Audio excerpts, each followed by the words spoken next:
Today we're going to take a look at the American Tactical 60-round magazine made by Schmeisser.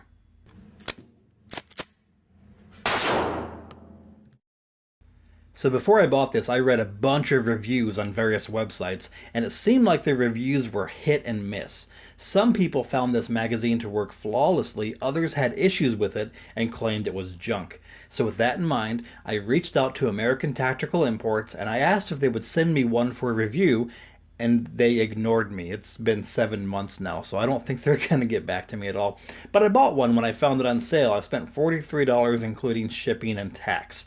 I do want to point out that there is a sticker on the front of the package that reads, "Not recommended for flawless performance when using 300 blackout ammunition. Last round bolt hold open may not be consistent, so be warned if you're wanting to use this for 300 blackout." I decided that my first test of this magazine was going to be a mag dump, so I actually did 3 mag dumps. Well, I did 2, and my buddy Chris from South Carolina Gun School did 1. I'm going to go ahead and show you the mag dump videos first, then we'll come back and talk about it more, including some of the problems that I had. Now, I lost sound on the first video, so the first one is silent.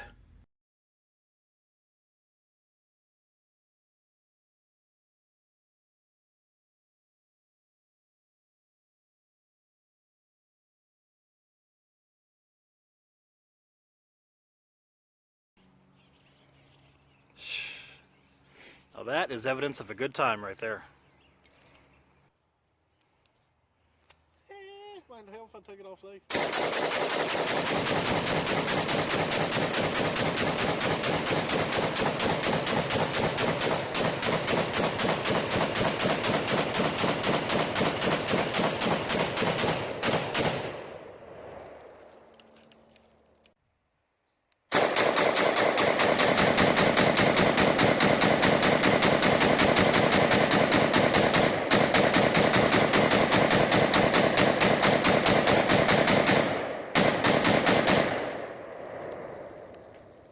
So yes, this magazine worked flawlessly for me once I got everything loaded and seated in.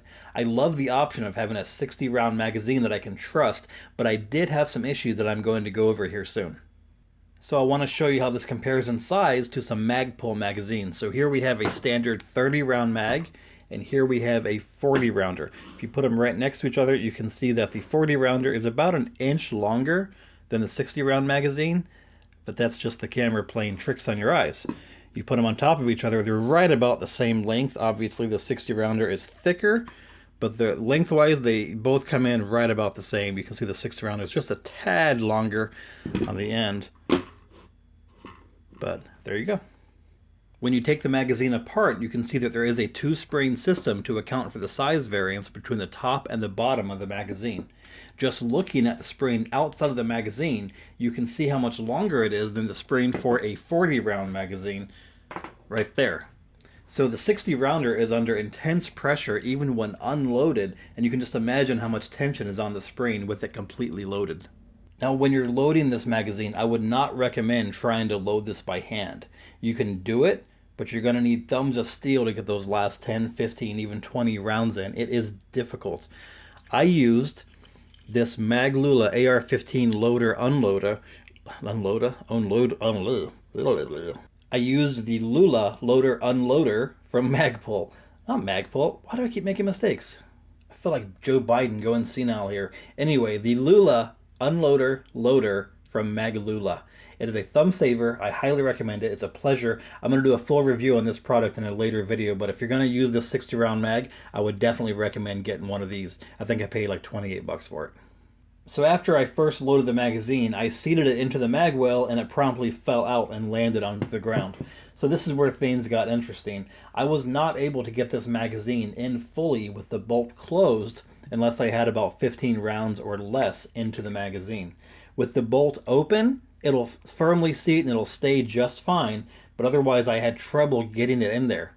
You can go ahead and leave your "that's what she said" joke in the comments below. So just to show you, I have 30 rounds in the magazine right now. Here's my AR. The bolt is closed. It doesn't stay. No matter how much you push and how much you try to get it in there, it just does not want to stay up in there. But as soon as you open the bolt, I'm doing it off camera just because it's easier. As soon as you have it open, it stays right up in there. It's in there. It's firmly seated. It's not going to come out unless you push the mag release. You close that bolt again, it doesn't want to stay. I only have the one magazine, so I can't tell you if this is a quirk in this one mag or across all of them. But given the reviews that I've seen, I have to imagine that there is some variation in the quality and consistency of these magazines. Now, you may have noticed in one of the mag dump videos I actually shot 62 rounds. Count them again.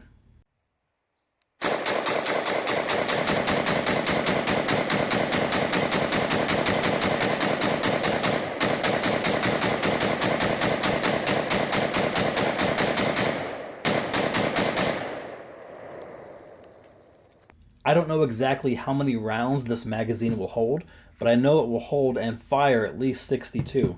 I didn't want to push it to the limit and possibly break it, but when using the Maglula loader, I did feel that I can get more than 62 rounds in there. Maybe one day I'll try and see how many I can get in, but for the time being I only have the one, and I kind of want to keep it functional. So overall, I would have to recommend picking one of these up, or maybe a few of them if you have the extra cash.